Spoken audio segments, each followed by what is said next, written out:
Bonjour à tous et à toutes. Bienvenue à l'atelier de la formation recherche en IA et santé produite par le Printemps numérique avec Humanitech. Humanitech, c'est moi, hein. Je m'appelle Oriane Laurier, je suis fondatrice d'Humanitech et également la voix que vous entendez dans les différents modules audio de la formation. Je vous rappelle que la formation elle est soutenue par le ministère de l'Économie, de l'Innovation et de l'Énergie du Québec. Elle se présente en 8 modules audio. Le premier module est déjà sorti donc, le mois précédent et vous avez normalement reçu le lien dans l'email d'invitation. C'est vraiment un module d'introduction. Et ensuite, on va avoir 7 autres modules qui vont présenter des projets de recherche concrets en IA et santé avec des thématiques telles que la pédiatrie, on pourra en parler, Philippe, telles que l'oncologie, telles que donc, des disciplines médicales.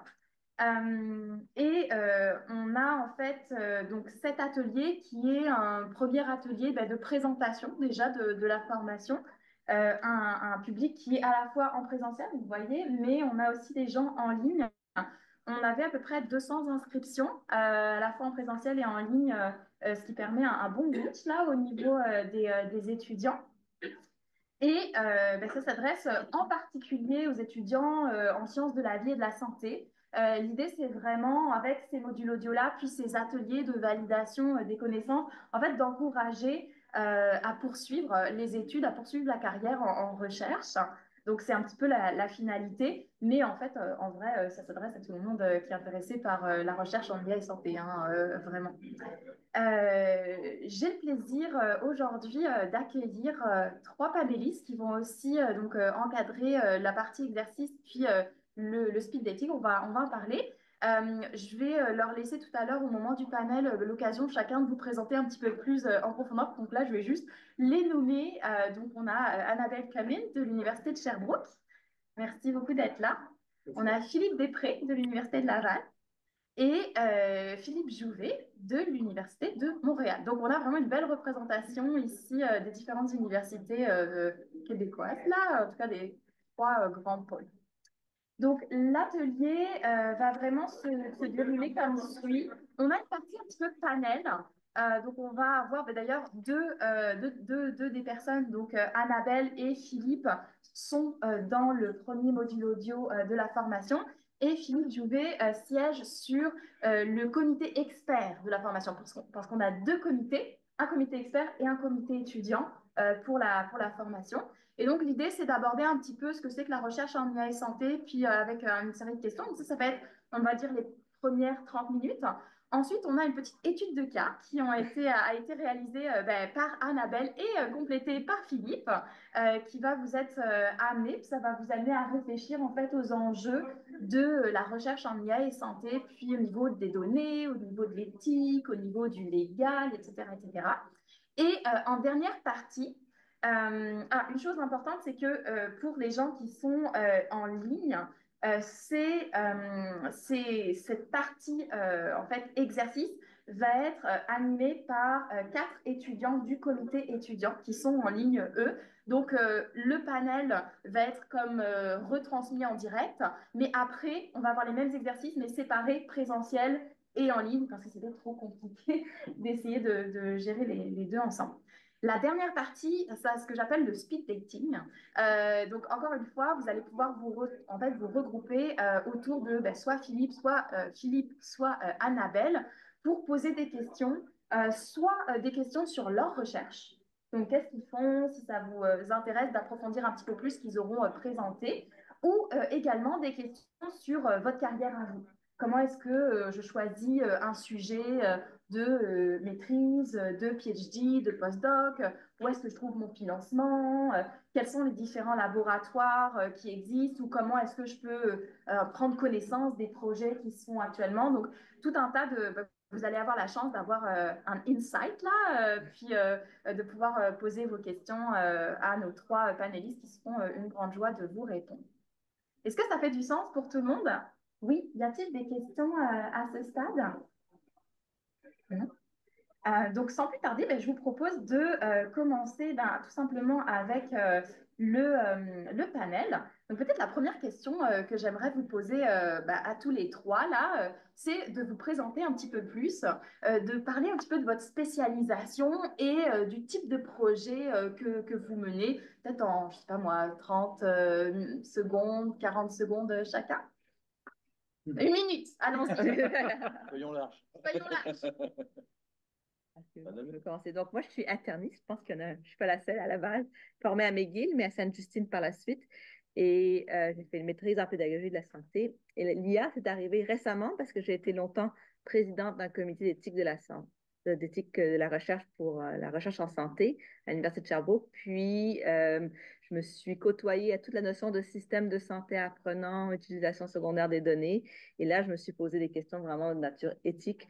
Je me suis intéressée beaucoup aux perspectives des différents acteurs par rapport à l'utilisation secondaire des données, notamment en IA. Donc, ce sera en 30 secondes, j'espère, ce qui m'amène ici aujourd'hui.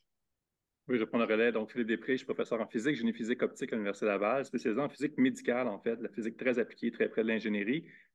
J'ai aussi une formation de physicien médical hospitalier dans la clinique, ce qui fait que je m'intéresse de près à l'imagerie médicale. Donc, à l'hôpital, quand il y a de la radiation, il y a un physicien ou une physicienne qui n'est pas très loin. Donc, radiologie, radio-oncologie, médecine nucléaire, c'est là qu'on retrouve principalement les physiciens médicaux. Les physiciens médicaux aussi, c'est les gens que je dirais qui sont très geeks à l'hôpital, donc qui manipulent des données, systèmes d'information, tout ça. Il y a des médecins geeks, là, il y en a un aussi dans la salle d'ailleurs. Pas le point de le mettre sur le spot, là, mais ça existe aussi. Mais les physiciens sont très, très geeks et ce qui m'a amené justement à développer des infrastructures numériques pour éventuellement faire de l'IA. Moi, mon discours a toujours été commençons par bâtir la fondation de la maison, puis après ça, on fera de l'IA, là, puisque la fondation présentement, elle est faite en papier. Donc, il faut un peu la rendre un peu plus robuste. Donc, je m'intéresse beaucoup aux infrastructures numériques, aux normes, aux bonnes pratiques que ça prend pour justement pouvoir exploiter l'information clinique, mais de façon propre, élégante et sans tourner les coins ronds, disons. Pour le relais, donc Philippe Jouvet, je suis un pédiatre avant toute formation. J'ai suivi ma formation en France. Je suis arrivé au Québec en 2004 et je m'étais spécialisé en soins intensifs. Donc, je travaille comme intensiviste pédiatre au CHU Sainte-Justine et j'ai développé ma recherche autour des développements des nouvelles technologies depuis les années 1990. Ça remonte quand même assez loin. Et au début, c'était des méthodes, c'était des technologies avec des affichages de données numériques. Et à partir des années 2000, j'ai commencé à développer des systèmes d'aide à la décision, notamment pour sevrage de la ventilation mécanique. Et progressivement apparaissait que le fait que les données numériques dont sont entourés tous les patients aux soins intensifs étaient particulièrement informatives sur leur état de santé actuel, puis éventuellement qu'on pouvait essayer d'en prédire l'évolution. Donc, j'ai installé un dossier informatisé dans l'unité soins intensifs en 2013 et développé une base de données donc numérique avec l'ensemble de ces données présentes autour du patient, qui a grossi progressivement maintenant qu'il associe des données visuelles et tout ça dans un optique de développer des systèmes d'aide à la décision organisationnelle ou de prise en charge du patient.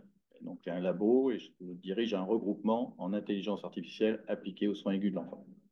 Merci. Donc, on a des spécialistes de la recherche en IA et santé. Puis d'ailleurs, j'aimerais bien vous demander un petit peu à tour de rôle, puis en espérant que ça se complète là, comment est-ce que vous définiriez, vous, si vous deviez l'expliquer, qu'est-ce que c'est que la recherche en santé avec des méthodologies, des outils d'IA, notamment en faisant la différence avec l'IA appliquée dans le terrain, le milieu clinique?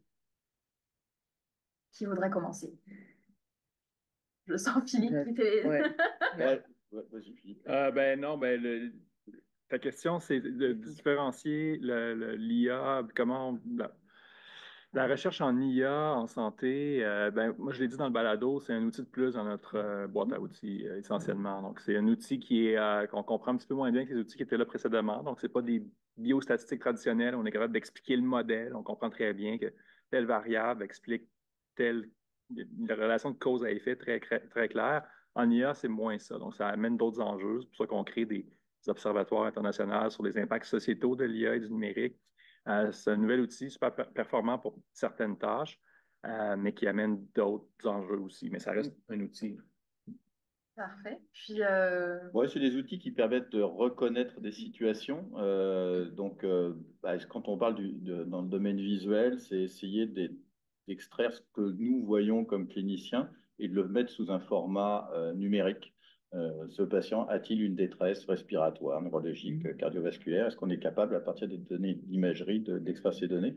On comprend qu'avec les méthodes traditionnelles statistiques, on n'aura jamais de résultat de cette partie-là. Donc, il y a un plus qui est apporté par les techniques de reconnaissance visuelle.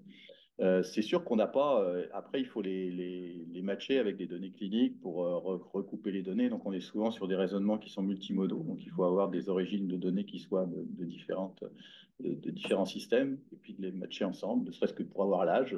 Bon, on peut l'avoir à travers la vidéo, mais des fois, c'est pas forcément exact. Mais si on a cette valeur exacte ailleurs, bon, on la prend, on la met dans les données qu'on a.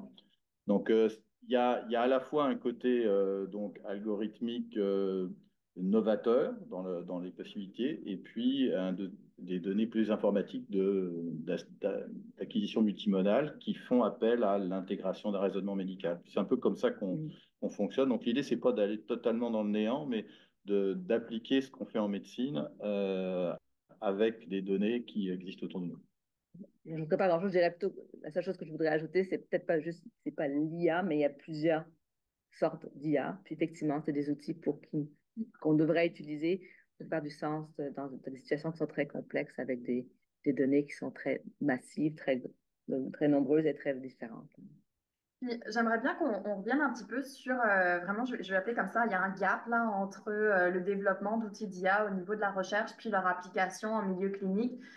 Et les étudiants, souvent, ils ont l'impression qu'ils vont révolutionner le monde avec leur projet de recherche, puis ils se rendent compte qu'avant de pouvoir l'appliquer, ils développent leur algorithme, puis avant de pouvoir l'appliquer dans le milieu clinique, c'est vraiment beaucoup plus complexe que ça. Est-ce que vous pourriez nous en parler là? C'est quoi ce gap-là? Qu'est-ce qu'il y a là-dedans? Puis, Je pense que ce n'est pas tellement différent du monde du médicament où avant d'avoir une molécule sur le marché, il y a des études, il y a plein de choses. C'est un peu la même chose pour l'IA. Puis souvent, les médicaments qu'on développe, on trouve d'autres indications en cours de route où, au final, l'indication n'est même pas la même pour laquelle le médicament a été testé, puis on l'utilise quand même.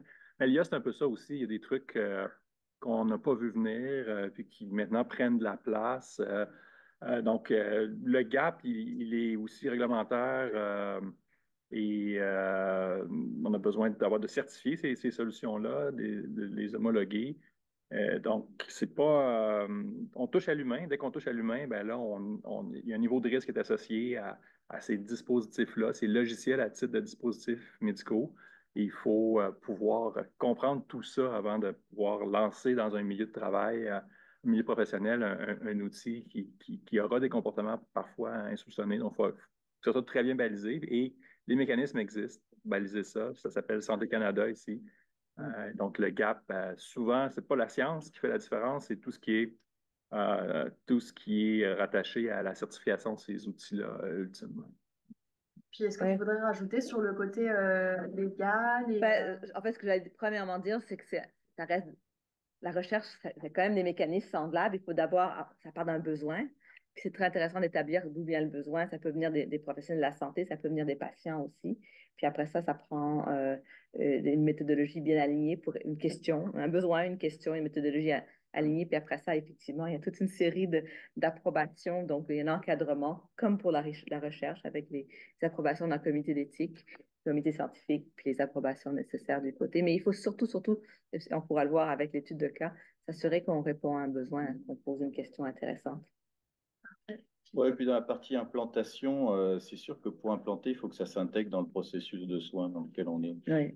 Donc là, ce qu'on a vu ces dernières années, c'est fleurir des algorithmes un peu de partout. Chacun vient avec son algorithme, mais comment est-ce que quand on prend en charge le malade, est-ce qu'on va ouvrir 10 logiciels différents pour avoir une réponse sur des points qui ne concernent pas forcément le patient qu'on prend en charge?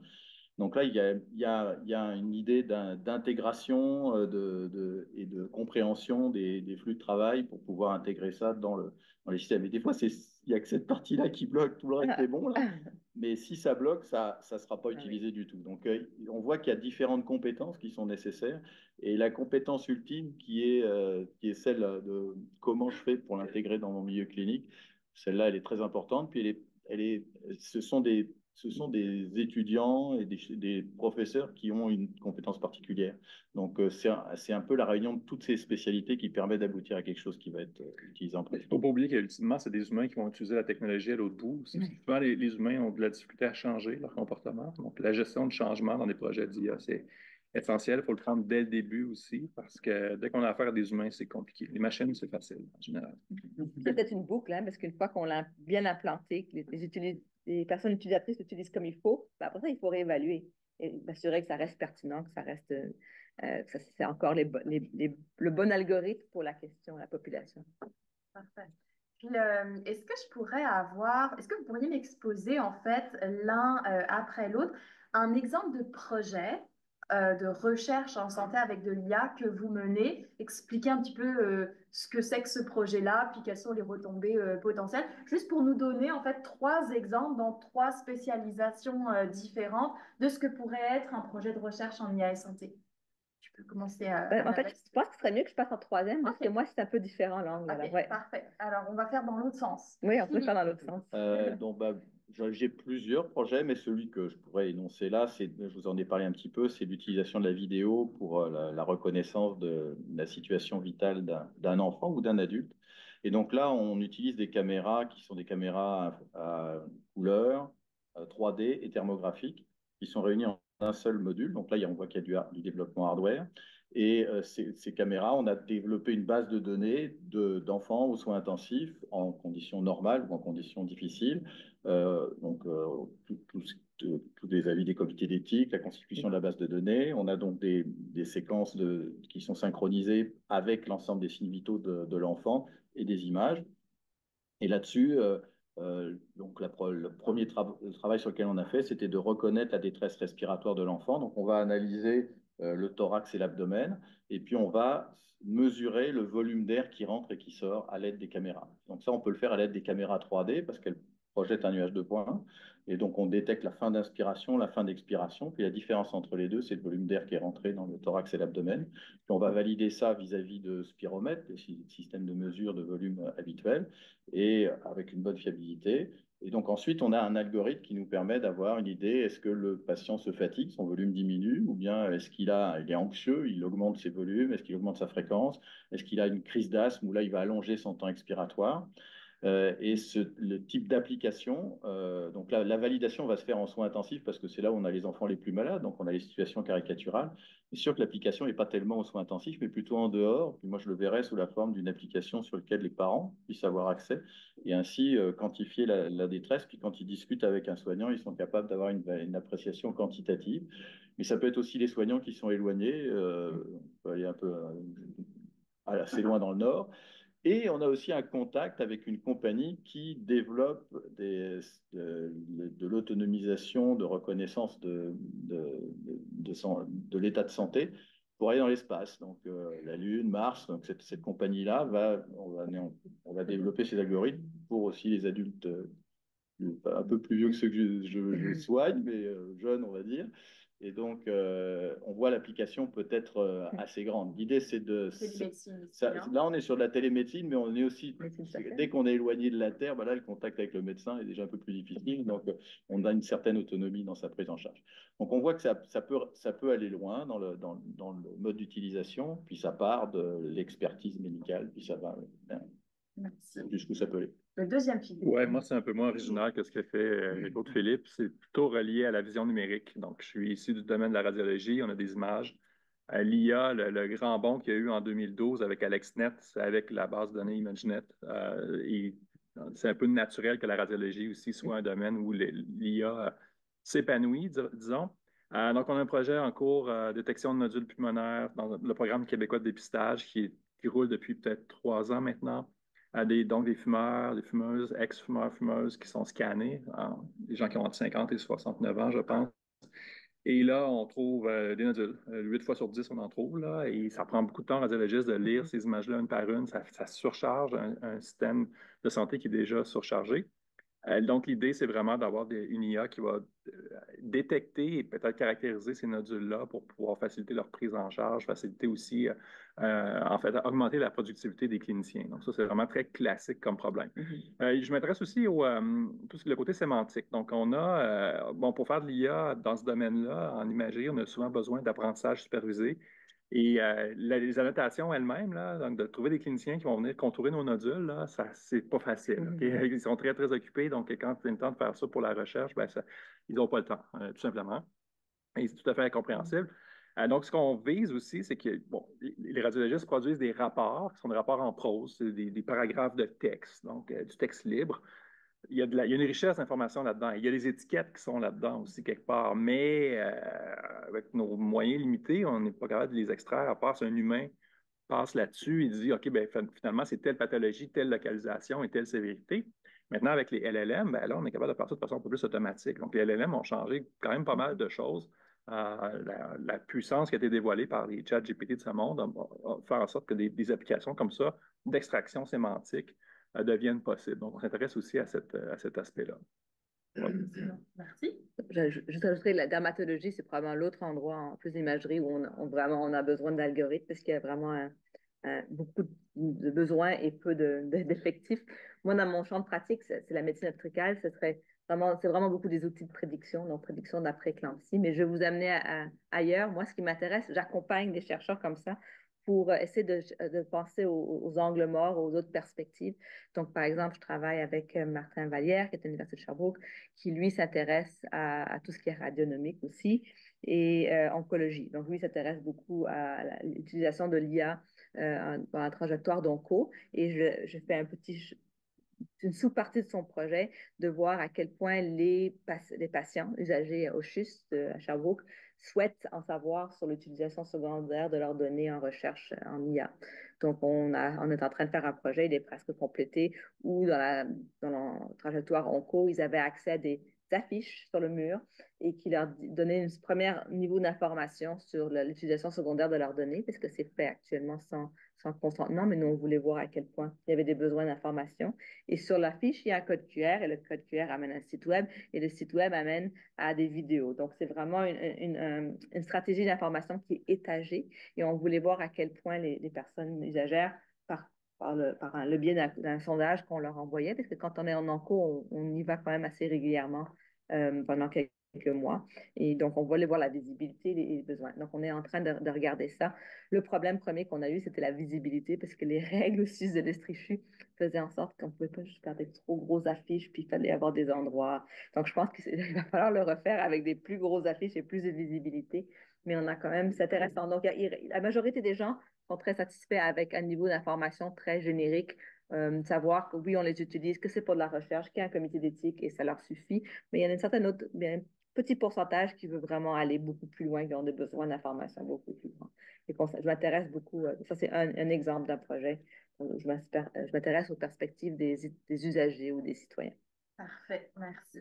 Puis, une des questions que j'ai souvent des étudiants, pas forcément qui sont à la recherche, mais qui visent à aller dans la recherche, c'est qu'est-ce que je vais faire moi dans un projet de recherche? Et puis, j'aimerais bien que vous puissiez m'expliquer, parce que j'imagine que vous avez des doctorants, des post-doctorants, des gens peut-être à la maîtrise également qui vous aident dans vos projets de recherche. Quel est leur rôle? Quel est votre rôle? Comment, ou même aussi le rôle des professionnels de recherche que vous avez dans vos laboratoires? Pour que ça explicite un petit peu cette mécanique-là, ce dynamisme-là entre étudiants, chercheurs, professionnels de recherche. Ben, vous allez écrire du code. C'est pour ça que vous êtes là. C'est un peu ça l'objectif. Donc, les étudiants sont ceux qui font le travail essentiellement. Donc, ça, c'est pas un mystère pour personne. Pas d'étudiants, pas de recherche. Donc, c'est à peu près comme ça que ça fonctionne. Ben, ça dépend des milieux, là. Du côté des IRSC, peuvent se permettre plus de professionnels de recherche. Les budgets sont plus élevés. Moi, je suis du côté CRSNG, donc sciences et génie. Donc, nous, notre organisme de financement, il vise à ce qu'on forme la relève.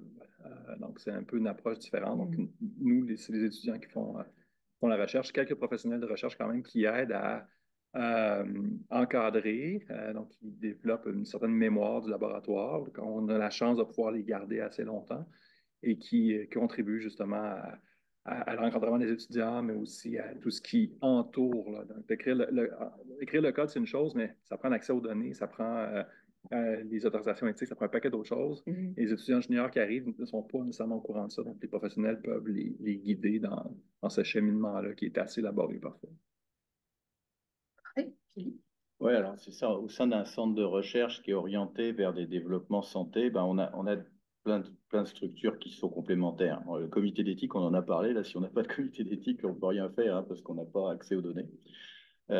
Donc, il y a le comité d'éthique. On a une structure de personnel de recherche qui aide à la soumission au comité d'éthique, puis à l'obtention des consentements, parce que c'est rarement les étudiants qui vont demander les consentements dans le cadre de ces projets. On préfère qu'il n'y ait pas de conflit d'intérêts, donc c'est du personnel de recherche qui est dédié à ça.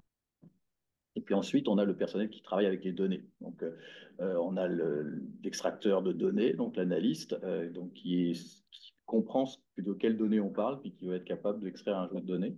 Et puis, moi, j'ai du personnel, j'ai la chance d'être financé plutôt par les FRQS que par les ERC, mais des personnels qui travaillent sur le back-end et sur le front-end. Et donc, les étudiants vont développer les algorithmes qui vont aider à la prise de décision, mais ensuite, comme je vous l'ai dit, il faut l'incorporer dans un système qui soit accessible et qui s'intègre dans le flux de prise en charge du patient. Et donc là, c'est du personnel de soutien qui va assurer l'insertion. Cela dit, comme il faut développer l'algorithme, bah, il faut aussi avoir une aide pour savoir comment est-ce que ça fonctionne avec le front-end, le back-end. Donc il y a une interaction entre l'ensemble de ces personnes et ça fait, au bout du compte, ça fait pas mal de monde. Et puis, oui, il y a des étudiants qui codent, mais il y en a aussi qui marquent. C'est-à-dire que des fois, c'est des étudiants en médecine ou des étudiants en physiothérapie qui vont reconnaître les situations sur les vidéos, par exemple, pour reconnaître les situations cliniques à partir des signes physiologiques. Et donc, ça va aider pour les étudiants du côté informatique à avoir pour les systèmes d'apprentissage machine non profond. Voilà. Merci. Puis toi, Annabelle, comment tu... Moi aussi, c'est très interdisciplinaire. Moi, je travaille dans le GRIS, qui est le groupe de recherche interdisciplinaire en informatique de la santé. Donc, oui, il y a des étudiants qui codent au GRIS, mais moi, mon étudiant actuel est en éthique et philosophie et éthique appliquée. Donc lui, j'imagine qu'il ne code pas. Il ne code pas, mais il y a aussi un juriste, donc on est vraiment vraiment la grande interdisciplinarité. Il y a la professionnelle de recherche, effectivement, et les étudiants font les entrevues avec nous aident avec le sondage. Les étudiants en médecine s'intéressent parfois à venir faire un petit bout de chemin avec nous pour être exposés à la recherche. Les résidents aussi en font parfois. Donc, c'est vraiment des étudiants qui peuvent venir de différentes facultés, sciences, médecine, éthique, philo. Donc, on est content. Le plus il y a de variété dans l'équipe, le plus c'est vraiment le plus c'est intéressant. On a plus de plaisir au travail et on a moins d'angle mort. Oui, c'est ça. Puis je vous fais un petit spoiler là, mais dans le troisième épisode, on a un projet de recherche où on a aussi des médecins, puis les médecins ne codent pas nécessairement, mais on a besoin de leur expertise pour interpréter certains résultats. Donc, tous les étudiants ne codent pas dans les projets, là, ça dépend de leur expertise. Si ce n'est pas votre intention de coder, il y a une place pour vous également. Absolument. Donc, c'est ça.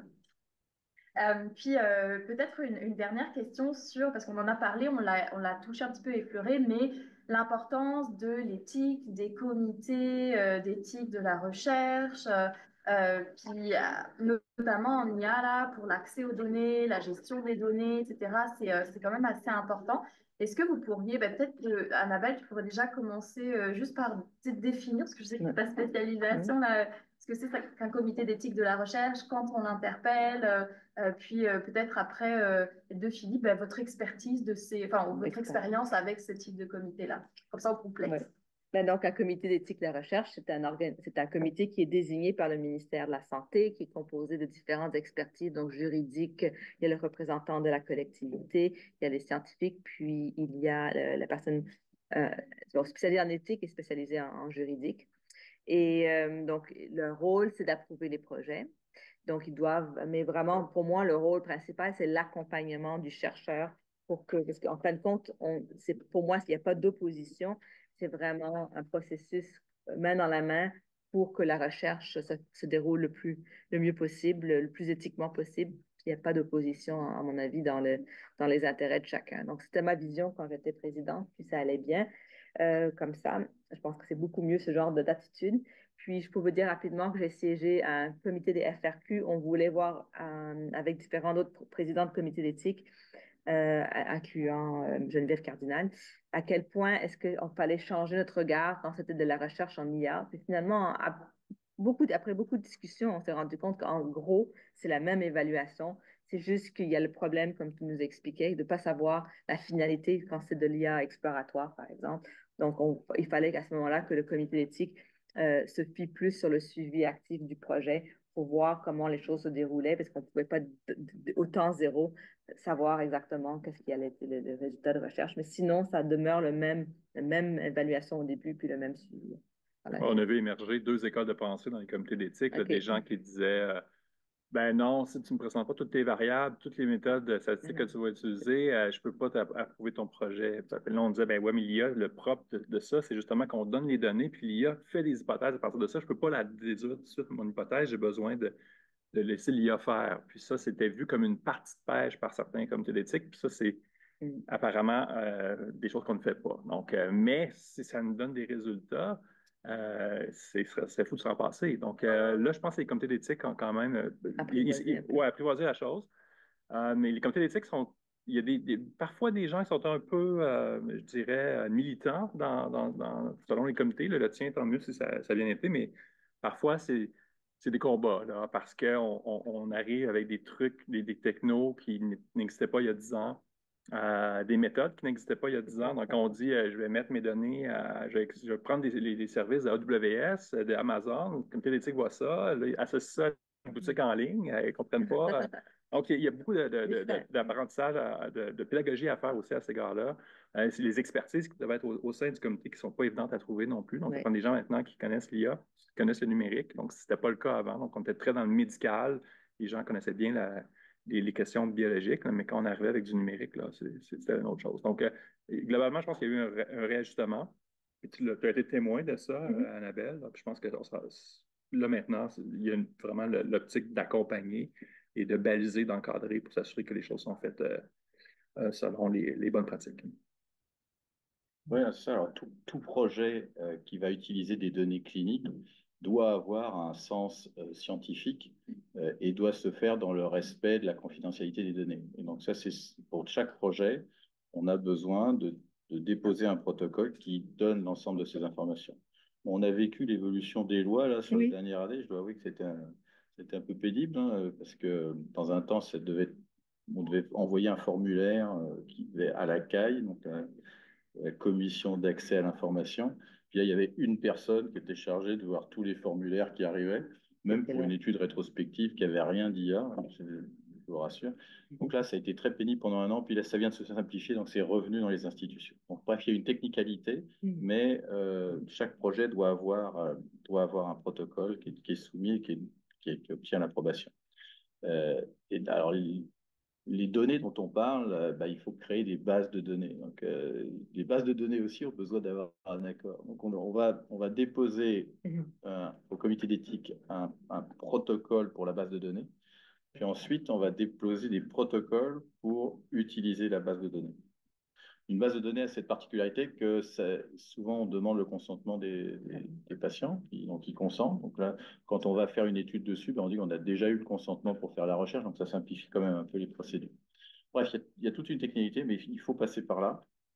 Au niveau étudiant, c'est comprendre ces mécanismes, puis comprendre ce que c'est que la confidentialité. Et quand on met son code sur GitHub et que dans le code, il y a les données patients qui sont incluses, là, et ben ça, c'est un bris de confidentialité. C'est la tête du chercheur qui y passe là. Donc, et c'est pas facile de retirer après ces bases de données de GitHub parce que justement, le principe de GitHub, c'est de garder l'historique de toutes les données. Donc, vous voyez, on fait vite la bêtise là. Donc on vous demande d'avoir une formation en éthique avant de commencer les projets. Et puis, c'est pas du théorique là. Ça s'applique très vite en pratique. J'ajouterais aussi qu'il y a une obligation pour les chercheurs et les chercheuses de détruire les données une fois que le projet est fini. Et ça fait mal au cœur quand on a mis des efforts pour annoter des données. Donc, on est convaincu qu'elles peuvent servir encore dans 5 ans, dans 10 ans. mais il faudrait les détruire. Donc, ça aussi, c'est peut-être une incohérence dans la loi à certains égards. Parce que d'un côté, il y a les organismes de financement qui nous disent que ces données-là devraient pouvoir servir à d'autres recherches plus tard, les principes FAIR de réutilisation des données. Et de l'autre côté, tu as la loi qui nous dit ben, vous devez détruire ça. Donc, c'est ça, ça reste une question non réglée à mon avis. Parfait, merci. Avez-vous des questions pour nos panélistes à de ça? Oui. Les biobanques, est-ce que vous n'arriverez pas à résoudre ça? Ben, le consentement est la clé. Ouais. Oui. C'est justement parce que quand je parle quand on constitue des bases de données, en particulier en radiologie, c'est qu'on regarde de façon rétrospective, on veut constituer des très, très grandes cohortes avec des milliers de patients idéalement pour entraîner nos algos. Et là, on ne peut pas se permettre de demander le consentement à chaque personne. Donc, ces situations-là sont un peu problématiques. Mais la clé ici, des biobanques, c'est le consentement. Donc, là, les personnes donnent pour une durée indéterminée. C'est un consentement élargi, donc c'est pour une thématique. On l'élargit le plus possible, mais pas quand même qu'il y ait un sens. Et ça permet une utilisation. Ouais. On utilise un langage de type, ça serait utilisé pour de la recherche en santé. Donc, après ça, ben... Oui, ça peut être un peu élargi, mais je voudrais voir. D'autres questions? Puis les gens qui sont en ligne, à peu près 40 personnes en ligne, vous pouvez les mettre dans le chat, vos questions, puis je pourrais les relayer éventuellement. Oui. Vous avez parlé plutôt que vous avez pu mettre en place une plateforme numérique pour les données cliniques aux soins intensifs à Sainte-Justine.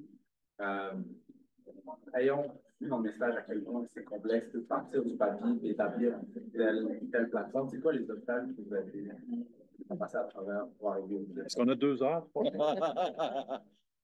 Oui, c'est ça. Bon, en résumé, la première, c'est qu'il faut avoir un financement. C'était au moment où le ministre de la Santé était Gaëtan Barrette, puis il avait fait un moratoire sur les dossiers informatisés. Ça a retardé un petit peu les choses, mais on est passé au travers.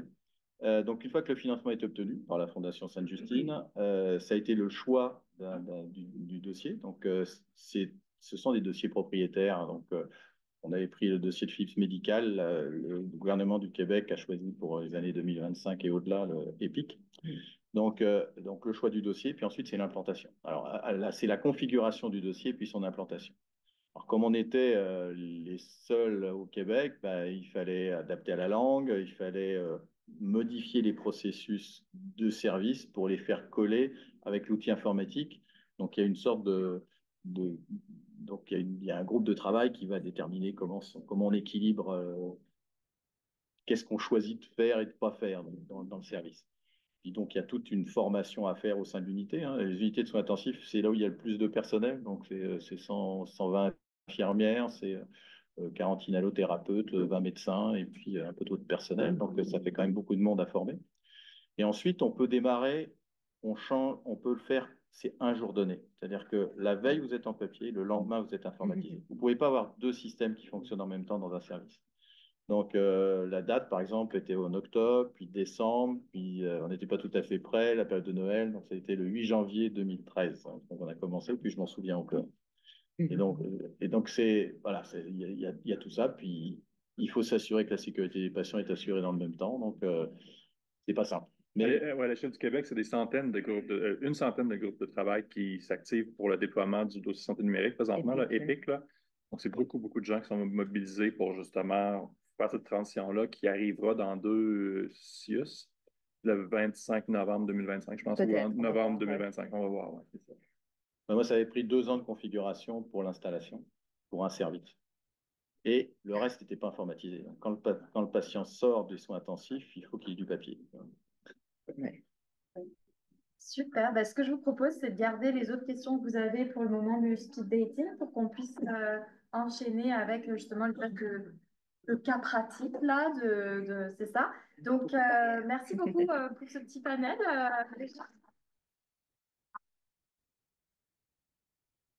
Donc, pour la suite, donc on a encore 2 activités. La première activité, c'est un petit exercice. Normalement, dans le dernier courriel que vous avez reçu, vous avez l'énoncé puis les questions qui vous ont été envoyées. Ce que je propose, ben, c'est en fait, comme il y a moins de personnes, c'est comme vous le souhaitez. Mais ce que j'avais pensé, moi, au début, c'était vraiment de diviser la salle en 3, qui est un premier groupe qui sont encadrés par Philippe Jouvet, deuxième groupe, Philippe Després, puis troisième groupe, Annabelle, puis peut-être que vous pouvez vous déplacer dans la salle, je vois il y a des sièges qui sont vides, donc on pourrait regrouper comme ça. Est-ce que ça vous conviendrait pour... Ou on peut le faire tous ou ensemble vous aussi. voulez le faire tous ensemble, en fait? C'est comme vous souhaitez. Ah bon, laisse-on les... C'est les gens Ouais. décider. Qu'est-ce que vous préférez? Faire des trois petits groupes ou plutôt une plénière? Je vais sortir ton texte. On n'est pas tant. On n'est Moi, pas je suis tant? partant pour la plénière. Plutôt une plénière. Ouais. Ok, Ouais. parfait. Donc pour le présentiel, on va le faire en plénière. Pour les gens qui sont en ligne, je vais ouvrir 2 break-up rooms. Comme il y a un petit peu plus de monde en ligne, vous allez voir, donc je vais ouvrir toutes les salles. Voilà. Donc normalement, vous pouvez choisir entre les salles. Donc il y en a 2. Une avec Héloïse et Alexandre comme étudiants encadrants et l'autre avec Lison et Nicolas. Donc rejoignez ces salles-là, puis vous allez pouvoir faire l'exercice, en fait, l'étude de cas à l'intérieur de ces salles. C'est bon pour tout le monde? Donc, le texte est court, mais nous, on a derrière le texte, on a surtout mon collègue Philippe a imaginé toute une histoire avec quelques barrières, là, donc pour vous montrer que les écueils et les choses qui peuvent, à laquelle il faut penser. Donc, c'est vraiment important d'être prévoyant quand on s'en lance en recherche, et particulièrement dans ce sens en recherche en IA, peut-être. Donc, vous aviez le petit texte. Est-ce qu'il y avait déjà, évidemment, il n'y avait pas beaucoup de choses, donc on imagine que vous avez beaucoup de choses, d'autres informations que vous voulez avoir. Qu'est-ce qui vous... Bon, en fait, on peut vous demander, c'est comme une dictée trouée, ce truc-là. Ouais. Là. Il y a des phrases, ça a l'air d'une belle petite histoire qui est dans un paragraphe, mais il manque beaucoup de bouts de l'histoire. Ouais. Qu'est-ce que vous voulez Puis savoir? on a discuté de certaines choses ici, puis peut-être que vous pourriez aussi émettre des hypothèses quant à ce qui manque comme étape Ouais. de toutes ces choses-là. Donc, Puis on a des questions qui ne sont pas dans un ordre en particulier, c'était pour un petit peu pour vous faire, ou vous pister à des choses importantes. Alors, qui veut se lancer? ouais. Moi, la question que je me posais, c'est quoi la performance d'un humain dans ce triangle-là? Est-ce que c'est mieux ou c'est moins bien que 80%? Ah, c'est une bonne question. Une excellente question. Laissez les collègues attendre. Alors, c'est ça. Ben, il y a la pratique et la théorie. Donc, en théorie, on ne voudrait jamais avoir tort. Et donc, le médecin, quand il prend la décision, c'est la décision qu'il fallait prendre au moment où avec les données qu'il avait. Donc, théoriquement, il a 100% de succès. Mais la médecine, c'est la gestion de l'incertitude. Donc, dans la pratique, on n'a pas cette... Donc, ça dépend du sujet. Donc là, ce qui est intéressant, c'est d'avoir déjà des données antérieures sur comment est-ce qu'on est capable, en tant qu'clinicien, de prédire la mortalité chez ces patients-là. Il y a des études qui peuvent exister dans la littérature. Donc, là, on va se référer à la littérature dans l'état des connaissances avant de rédiger le protocole. Ou bien alors, on va se faire une petite étude dans le service prospective. Si jamais la mortalité est suffisamment élevée, en quelques mois, on peut collecter des informations là-dedans en disant au médecin, mais qu'est-ce que tu en penses? Et puis on voit la outcome. À ce moment-là, on a une donnée de référence qui est dure. Et quand on va soumettre des informations pour évaluation par les pairs, bah, ils vont dire, bah oui, donc on a fait mieux avec le système parce que quand les médecins le prédisaient, c'était 70%, puis là, c'est 80%. C'est à vous. Ben, il y avait une question derrière. Ouais. Oui, premièrement, bonjour, merci pour la présentation. La première question, en fait, c'est que 80%, il représente quoi, en fait? Je pense, en tant que clinicien, ce qui serait intéressant de savoir, c'est la sensibilité spécifique d'IUC par rapport à ce test. Oui, c'est un excellent commentaire. Effectivement, là, on a rapporté ça de façon très succincte. Mais oui, il y a effectivement là, une concept d'air sur la courbe qui va entrer en ligne de compte éventuellement là, pour rapporter ces trucs-là. Il y a des façons standardisées aussi de rapporter des résultats maintenant. Là. Donc, il faut pouvoir décrire les méthodes correctement. Il faut pouvoir expliquer ce qu'on a utilisé comme algorithme et tout ça. Donc, là, il manquerait des bouts de l'histoire. Oui.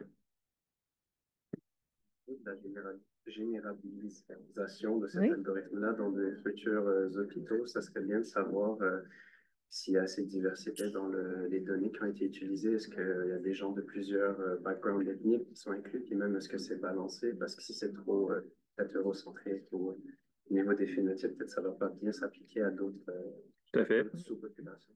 Encore faut-il qu'on ait accès à cette donnée-là, souvent qui n'est pas collectée au Québec.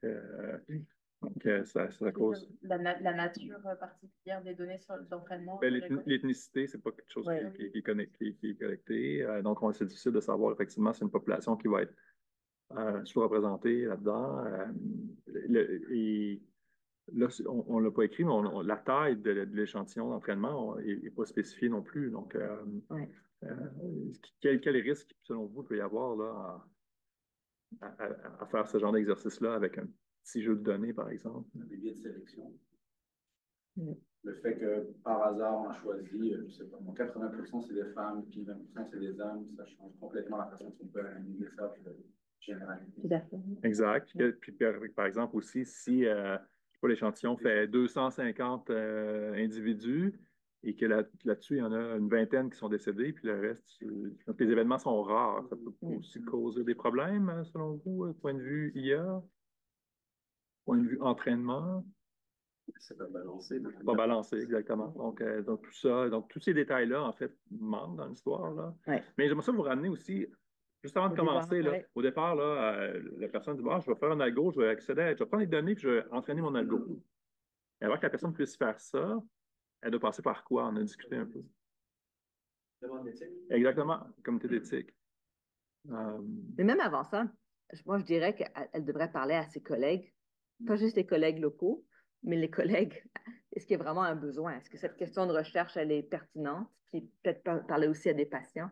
On a des patients partenaires dans notre programme de recherche. Est-ce qu'on pose la bonne question? Est-ce que c'est une question pertinente? Est-ce qu'on a besoin de cet outil? Parce qu'après ça, quand on arrivera au moment où on veut l'utiliser, ben, si les gens, au départ, ils n'ont jamais vu la pertinence, c'est mal parti. Et pour ça, on a des groupes de recherche dans les différentes spécialités. Il y a des groupes scientifiques, donc c'est des sociétés savantes qui regroupent les médecins et pas forcément les chercheurs, mais il y a aussi des groupes de recherche. Et donc, en tant que chercheur, on est souvent membre de ces groupes-là, puis on va aller présenter l'idée. Alors, il y a toujours le risque que l'idée soit prise, donc il y a une entente de confidentialité dans ces groupes. Le premier qui présente l'idée, c'est celui qui va faire l'étude. Et en effet, il faut qu'il commence par son site, puis ensuite, il va aller s'adresser au groupe pour le faire sur l'ensemble du site. Et donc, quand il présente l'idée la première fois, si jamais il n'y a personne qui adhère, là, tu sais que c'est mort. Par contre, s'il y a plusieurs personnes qui viennent, à ce moment-là, c'est même de la recherche programmatique. La François Lamontagne, qui est intensiviste chez nous, lui, il met cette étape-là dans son programme de recherche. Donc, il fait vraiment un sondage formel, des groupes de discussion, etc., pour bâtir toute son idée avant de lancer son pilote. Vous pouvez mettre une hypothèse, en fait, de départ. Ça. Oui. Est-ce que c'est pertinent ou pas? Puis, mettons qu'on vous dit que c'est pertinent. Ensuite, c'est quoi le... Pertinent et non frivole aussi, parce que la loi utilise le mot frivole, parce que si notre question de recherche elle est frivole, bien, on ne pourra pas accéder aux données si on n'a pas le consentement. Donc, qui décide de la frivolité, je ne sais pas. Dès qu'il y a mortalité, en général, c'est plus frivole. Ouais, c'est ça.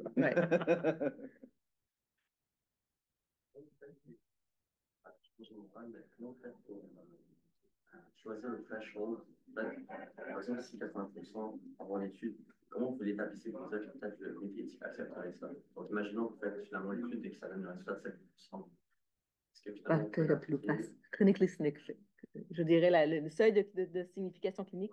Ouais, donc au départ, encore une fois, on se base sur les études antérieures. C'est-à-dire qu'il faut, quand le mot qu'on voulait entendre, c'était protocole de recherche, vous l'aviez déjà dit, mais là, il faut le redire maintenant. On va rédiger un protocole de recherche qui va servir à deux choses. Le premier, c'est soumission pour financement, parce que si on veut avoir un étudiant, il faut peut-être recueillir les fonds pour pouvoir le faire. Et puis, soumission au comité d'éthique. C'est pas tout à fait les mêmes protocoles, mais dedans, il y a état des connaissances. Puis là, il faut dire où est-ce qu'on en est, qu'est-ce qu'on sait de la mortalité dans cette pathologie, quelles sont les données. Si l'étude a déjà été faite, ça se finit là, c'est pas la peine de la conduire. Donc là, on est sur quelque chose qui n'a pas été fait. Alors, la section que vous demandez, c'est calcul de l'échantillon. C'est-à-dire comment est-ce qu'on fait? Ça, ce sont des méthodes statistiques. Et puis, très souvent, on se réfère à des sites web pour calcul de l'échantillon en fonction du type d'étude. Est-ce que c'est une étude avec deux groupes, avec un groupe? Et puis, ce qu'on veut, c'est avoir quelque chose de significatif. Donc, on va faire l'hypothèse qu'on va obtenir une différence significative entre ce qui existe actuellement et ce qu'on va produire. Comme a dit Philippe aussi précédemment, c'est que éventuellement il n'y a pas de données là-dessus. À ce moment-là, on fait une hypothèse quand même, puis on n'a pas de données pour la supporter.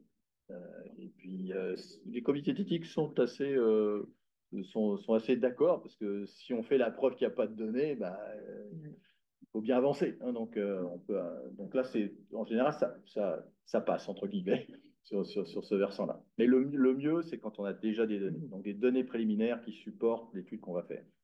Juste pour revenir à la taille de l'échantillon rapidement, dans des biostats traditionnels, alors, il y a des formules qui existent là, pour justement, on présuppose qu'il y a un effet de 5 puis là, on fait un test de T, ça prend combien, le N de combien pour qu'on puisse être significatif. En IA, on peut moins faire ça.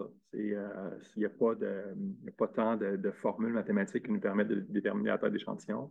Ultimement, on entraîne des poids, là, on fait des poids, s'il y a des milliards de poids entraînés, mais à quelque part, ça prend beaucoup de données. C'est une difficulté supplémentaire qu'il y a avec l'IA. Mais dans la question qui nous concerne, là, on disait on veut avoir une spécificité de 80%. Bon, bah, c'est opposé à la spécificité actuelle. Puis je vous dis, si on peut, on a de la littérature, ou bien on fait une enquête, puis à ce moment, on dit, bah, c'était à 65, on veut 80 avec tel échantillon, bah, on a une différence de 15%, c'est significatif. C'est comme ça qu'on calcule l'échantillon, si on devait le faire. Avant de penser à récolter les données, est-ce qu'il y a une réflexion qui doit être faite sur, bon, c'est correct, prédire 80% de taux de survie, mais comment ça se traduit en intervention clinique concrète? Est-ce que si on a une prédiction qui dit que le patient survivra pas, on ne le soigne pas? C'est ça, l'impact de l'outil, effectivement. J'imagine que ça se traduit aussi si on l'exporte, parce que là, on parle de, bon, l'intensiviste a un succès, mais le succès, c'est sa prédiction ou c'est l'application de la prédiction en pratique? Je pense que c'est dans la partie perspective de votre protocole. Ouais. Là, vous allez dire, bah, si jamais j'ai 80%, bah, quand j'ai 80%, je vais faire une intervention pour essayer de diminuer la mortalité. Moi, un exemple, on travaillait sur la prédiction de retour aux soins intensifs. Puis on a un outil qui nous permet d'avoir, quand le patient sort, en fonction des signes vitaux, de son histoire, on a un risque de 5% de réadmission, 10%, 20%, 30%. Alors là, on s'est dit, à un seuil de 20%, on va l'équiper encore pendant 24 heures avec un système de monitorage à l'étage pour essayer de détecter si cette dégradation survient. Puis à ce moment-là, ça va diminuer, on va intervenir plus vite, et donc il ne va pas être réadmis aux soins intensifs. Mais il y a moyen, mais il faut le justifier dans le protocole, ça c'est sûr. Il faut qu'il y ait quelque chose à faire, sinon c'est la pertinence. On revient à la pertinence. Il faudrait aussi peut-être évaluer la méthode parce qu'il n'y a pas de modèle qui est spécifié, mais il y en a certains qui s'apprêtent plus à des techniques un peu méta d'explicabilité. C'est les modèles linéaires, ils vont nous donner déjà des poids qui sont facilement interprétables vis-à-vis les features qu'on utilise, mais ça serait bien de savoir c'est quoi le modèle. Puis dans ce cas-ci, ben, on aurait peut-être des heuristiques un peu plus. Est-ce qu'il a été trop entraîné? Est-ce que 80% c'est du overfitting ou est-ce que c'est. C'est un excellent point de remarque, effectivement, parce que c'est un très grand danger ici de venir. Les méthodes ne sont pas là, mais oui, il va y avoir du surajustement du modèle. Le modèle marche très bien, mais. Il ne marchera pas ailleurs. C'est ça, exactement. Pour un tel modèle, par contre, il faudrait regarder constamment le jour ou non, dans le sens que, disons, qu'il y a de nouvelles interventions qui deviennent disponibles au niveau de l'application de faire en pratique. Ça risque de venir changer les chances de survie de quand est-ce que le patient arrive dans l'hôpital. La cible se déplace constamment, non? Oui, ben, le propre de l'IA, c'est d'être réentraîné constamment avec des nouvelles données. Là, par contre, le réglementaire, lui, dit ben, quand tu as un système qui était homologué, tu ne peux plus y toucher. Donc, ça, c'est une autre contradiction dans le modèle actuel. Donc, Santé Canada devra s'adapter à cette nouvelle réalité-là. Donc, je sais qu'au Japon, aux États-Unis, ils ont des balises qui vérifient si le modèle dévie de son comportement initial de plus ou moins, je ne sais pas, 10%, des trucs comme ça, où là, on peut continuer à l'utiliser, mais oui, c'est une nouvelle réalité. Il n'existait pas avant. Avant l'appareil médical, on le livrait. C'est non éthique, effectivement, de ne pas le réentraîner. Donc, il va falloir qu'il y ait un ajustement des organismes. Oui, cela dit, entre l'idée et l'application en médecine, est-ce que vous avez une idée du délai qui se passe? Ça peut prendre jusqu'à une dizaine, 15 d'années. En moyenne, c'est 17 ans. Donc, pourquoi? Je pense que je n'ai pas la réponse complète du pourquoi, mais mon interprétation, c'est que on travaille on travaille pour la sécurité des soins qu'on délivre. Et donc, on ne va pas changer nos processus comme ça en permanence parce que ça risque d'avoir des effets bénéfiques, mais aussi des effets délétères. Donc, il y a une sorte de sécurité qui existe avec plein d'étapes, on en a parlé pour le médicament ou pour autre, pour arriver jusqu'à l'implantation. Alors, avec le numérique, ce délai se raccourcit beaucoup, mais il y a un incompressible. Donc, si on part d'une étude qui va être faite en 2 ans, d'1 an, il y a peu de chances que les choses se transforment radicalement dans cette année-là. Mais c'est sûr que moi, je viens de conclure une étude là, qui était sur 7 ans. Bon, c'est bon. Peut-être qu'il y a des choses qui ont changé dans l'intervalle de l'étude, puis maintenant qui sont un peu. Mais on veut changer un peu le paradigme avec l'histoire du système de santé apprenant. C'est la vision peut-être encore utopique, mais de raccourcir beaucoup la boucle d'amélioration continue avec l'accès aux données. Mais c'est encore un concept, c'est pas encore appliqué. Là. Je ne sais pas si vous y croyez. Oui. C'est pas demain. Non, mais encore, là où je crois, c'est que transformer les données en numérique, ça va accélérer les choses. Ouais. Ça c'est clair. Mais jusqu'où ça va les accélérer, ça va être les capacités de modification du système, puis on sent que le système, il est lourd. À cet égard-là, vous amenez sur la piste de... ça prend les données de mortalité. Mais souvent, même à l'hôpital, c'est pas évident de savoir si quelqu'un est mort ou pas mort. Au Québec, c'est l'État civil qui a cette donnée-là. Pour accéder à cette donnée-là, il faut passer par l'Institut de la statistique du Québec, où là, j'ai l'accès. Une fois qu'on a les données doivent rester à l'Institut de la statistique, ne peuvent pas sortir, donc faire amener nos trucs. Eux, ils ne sont pas équipés pour faire du calcul de performance.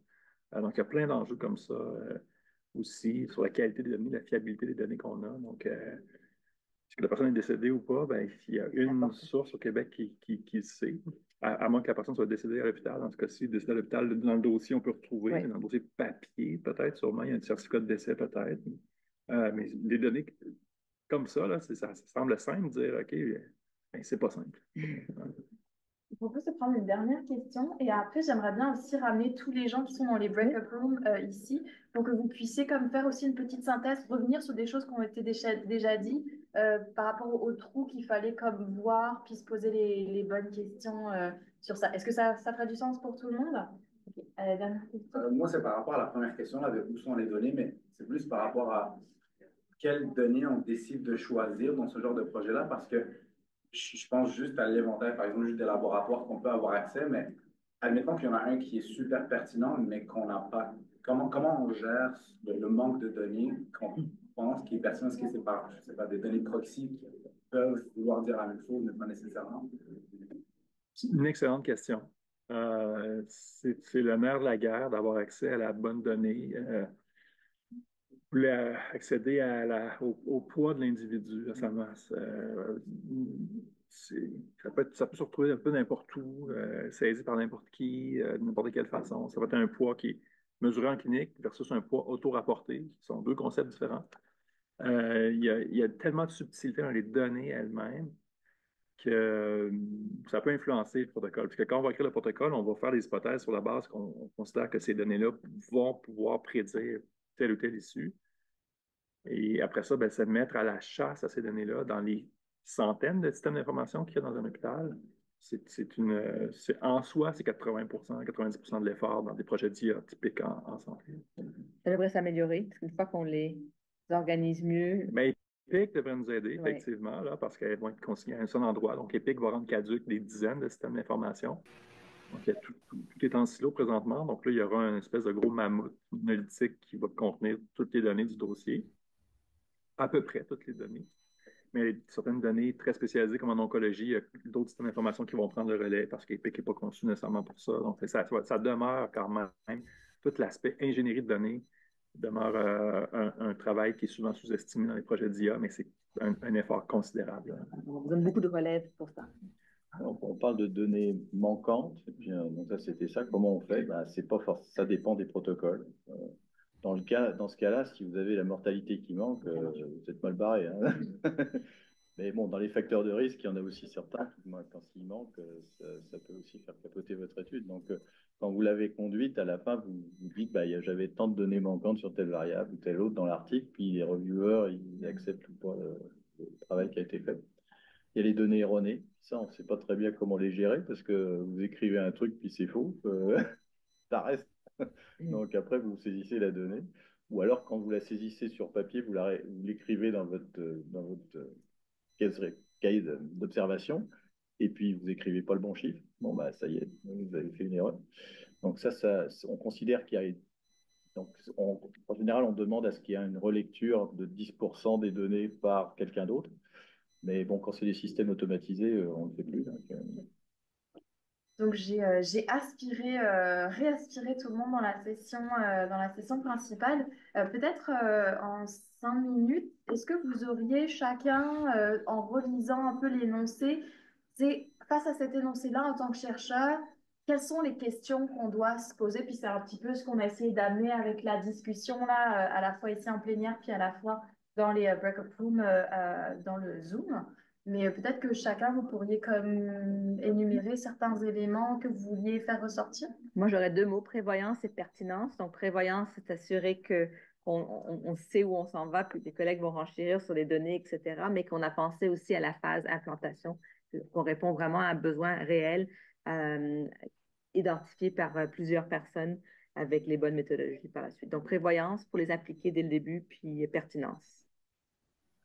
Ouais, ben, moi, je dirais vraiment être en mesure d'apprécier l'effort que ça prend pour les données. Donc, ça, c'est souvent sous-estimé. Donc, il faut savoir s'entourer. Il ne faut pas hésiter à poser des questions. Il ne faut pas hésiter à aller parler aux gens. Ne serait-ce qu'on a une donnée, mais parfois, il faut comprendre tout son cheminement, depuis sa capture, sa transformation, comment elle est saisie, comment les gens travaillent sur le terrain pour la saisir.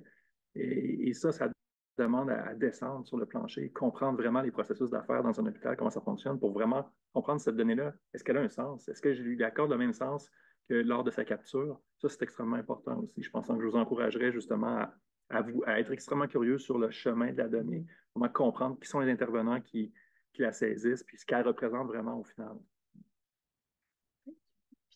Oui, bah, ce serait le suivi du processus, c'est-à-dire qu'on a une idée, bon, donc il faut rédiger le protocole selon les règles qui sont demandées, avec état des connaissances, méthodologie employée, calcul de l'échantillon, méthode statistique, et puis le cahier d'observation qui doit être détaillé avec quelles variables on va recueillir, le plan de gestion de données, qui est quelque chose d'assez nouveau, mais qui va être demandé pour systématiquement, c'est-à-dire c'est ce que vient de dire Philippe, c'est de savoir quand est-ce qu'on prend la donnée, où est-ce qu'on la stocke, combien de temps elle reste là, comment on la manipule, et puis comment on la détruit.